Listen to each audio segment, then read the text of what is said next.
సమాజంలో అంటరానితనం, కుల వ్యవస్థ నిర్మూలనకే కాకుండా అణగారిన వర్గాల అభ్యున్నతికి, మహిళోద్ధరణకు ఎనలేని కృషి చేసిన మహోన్నత వ్యక్తి, ఆదర్శనీయుడు మహాత్మా జ్యోతిరావు ఫూలే అని వైఎస్ఆర్సీపీ పిఠాపురం నియోజకవర్గ ఇన్ఛార్జ్ వంగగీత విశ్వనాథ్ కొనియాడారు. మహాత్మా జ్యోతిరావు ఫూలే 134వ వర్ధంతిని పిఠాపురంలో వైఎస్ఆర్సీపీ ఆధ్వర్యంలో ఘనంగా నిర్వహించారు. సందర్భంగా పిఠాపురం మహారాజా వారి కోట ఆవరణలో ఉన్న వైఎస్ఆర్సీపీ కార్యాలయంలో ఇన్ఛార్జ్ వంగగీత విశ్వనాథ్ ఆధ్వర్యంలో పార్టీ నాయకులు, కార్యకర్తలు జ్యోతిరావు ఫూలే చిత్రపటానికి పూలమాలలు వేసి పుష్పాంజలి ఘటించి నివాళులర్పించారు. ఈ సందర్భంగా వైఎస్ఆర్సీపీ ఇన్ఛార్జ్ వంగగీత విశ్వనాథ్ మీడియాతో మాట్లాడారు. కార్యక్రమంలో గండేపల్లి బాబీ, గండ్రేటి రాము, ఆనాల సుదర్శన్, బత్తుల సాయి, తలసెట్టి వెంకటేశ్వరరావు, పెదపాటి రాజేష్, రావుల మాధవరావు, జ్యోతుల భీముడు, కొత్తందత్తుడు, ఒలవల భూషణం, బండి దావీదు, జవాది కృష్ణ మాధవరావు, కొత్తపల్లి బుజ్జి, మఠం లోవరాజు, వజ్రపు బాబీ, పితాని కాశీ, మేడిశెట్టి ఉమా తదితరులు పాల్గొన్నారు.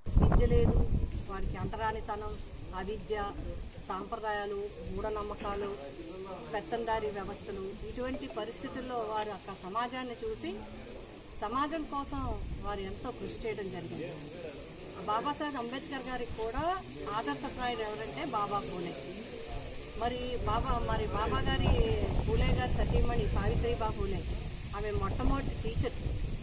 చెప్పాలంటే ఇండియాలో ఒక మహిళా టీచర్గా మొట్టమొదటిగా అర్ధరాత్రి లాంతర్లో పట్టుకుని వెళ్ళి ఇంటింటికి వెళ్ళి మహిళలకి విద్య ఆవశ్యకతను వివరించి చదువు చెప్పిన, అక్షరాలు నేర్పిన వ్యక్తి.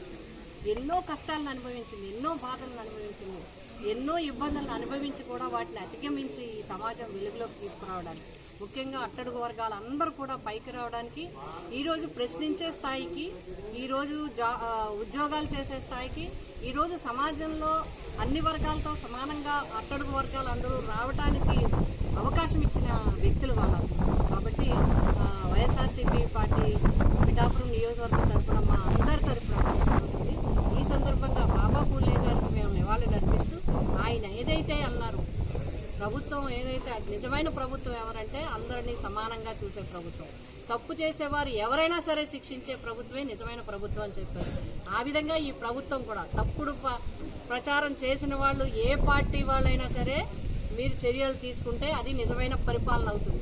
అంతేగాని అన్యాయంగా ప్రతిపక్షానికి చెందిన వ్యక్తుల మీద తప్పుడు కేసులు పెట్టడం అనేది చాలా అన్యాయమైన విషయం. దీన్ని మేము తీవ్రంగా ఖండిస్తూ మరొక్కసారి బాబా పూలే గారికి మా అందరి తరఫున ఘనమైన నివాళులు